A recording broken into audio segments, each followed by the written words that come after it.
Plano nga bang tumakbo sa 2028 election si Senator Robin Padilla? Sinagot yan ng kanyang misis.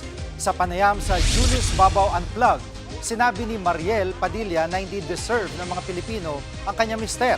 Kaya napapaisip daw siya kung dapat pa itong manatili sa politika. Dagdag pa ni Mariel, walang ambisyon ang kanyang mister na tumakbo sa mas mataas na posisyon. Pero naniniwala raw siyang gusto nitong magsilbi sa bayan. So he says all the time, there are days that I tell him, hindi na. Wag na talaga. And then there are also days, Julius, that people come up to me. They tell me, natulungan po ako ni Senator sa ganito-ganito. Sometimes I feel na, lalo na when they take out of context what he says or they say stuff about him, parang I feel na they don't deserve him. Robin has no ambition. Robin, from day one, wants to help.